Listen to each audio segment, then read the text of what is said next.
Hello everybody. So tonight my colleague and I will be speaking about, we're advocating for that the United States should implement Prop 29 as a national policy. And there's going to be three claims that I'll be covering tonight. The first one is the significance claim, which is affirmative action is failing. And the second one is, or the inherency claim is affirmative action influences discrimination in society. And my solvency claim is that Prop 209 will be better for society than affirmative action. Now, to go into more detail about what Prop 209 is, Prop 209 is the it was voted in a 1996 referendum. It was the California Civil Rights Initiative, and basically this proposition banned the use of race and gender preferences in state university admissions, employment, and contracting. And now I'd like to talk about the current policy that I mentioned in my other claims. The current policy nationally is affirmative action.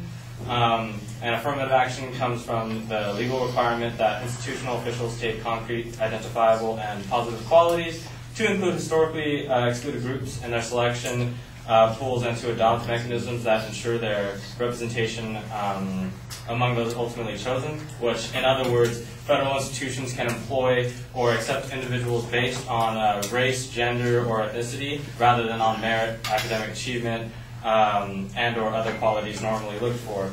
So now, as I mentioned, my first point is my significance claim of affirmative action is failing, and my secondary claim on that is that affirmative action violates, or I have three secondary claims for that significance claim. The first one is that affirmative action violates individuals' rights. The second one is that affirmative action hinders underqualified students. Affirmative action hinders qualified students is my third one. So now going back to affirmative action violates individuals' rights.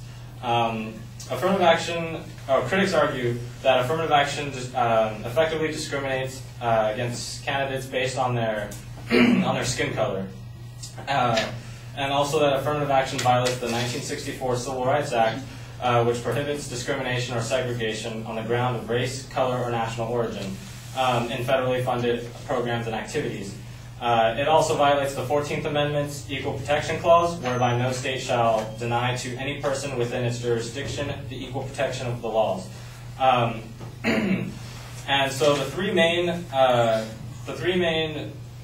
basic charges against affirmative action is that affirmative action constitutes reverse discrimination that lowers the odds of admission for others,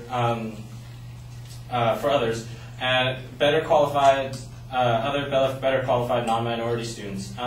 Secondly is that affirmative action creates a mismatch between the skills of minority students and the abilities required for success at selective institutions, setting up minorities for academic problems.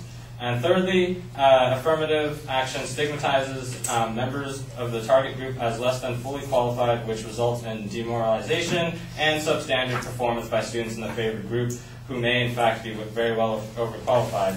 I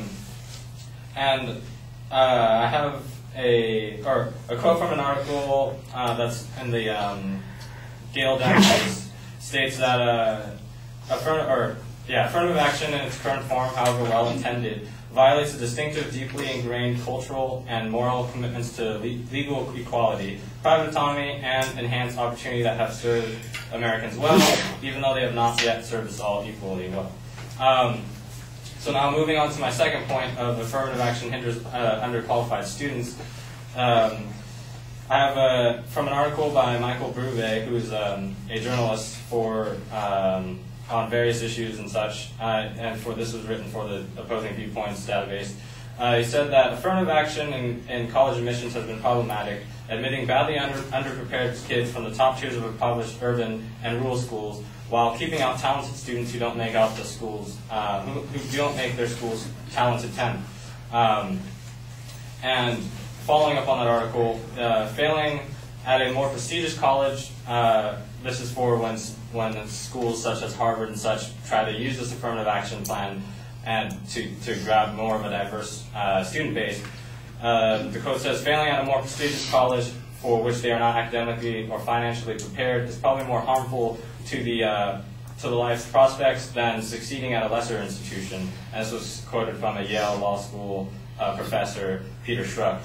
From the same article by Michael Berube, critics of affirmative action, for their part, have insisted that it is unfair to people who have never practiced race or gender discrimination, that it is counterproductive insofar as it damages the self-esteem of its beneficiaries and the public trust of institutions that practice it, and that it has deleterious consequences for society at large because it promotes the unqualified and the incompetent over the talented and industrious.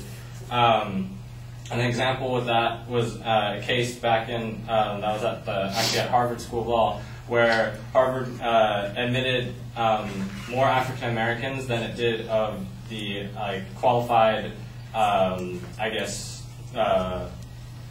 like white males, and most of the African Americans who were less qualified than the whites were that they dropped out of school because they could not handle the workload, and so it just shows that affirmative action has a negative outcome for students who are part of the program. And then, so my third point, affirmative action hinders qualified students, is that affirmative action further hurts minorities because people will always question their achievement, assuming that minorities got where they were through a handout, not through their own hard work. And that was a quote from the Supreme Court Justice Clarence Thomas.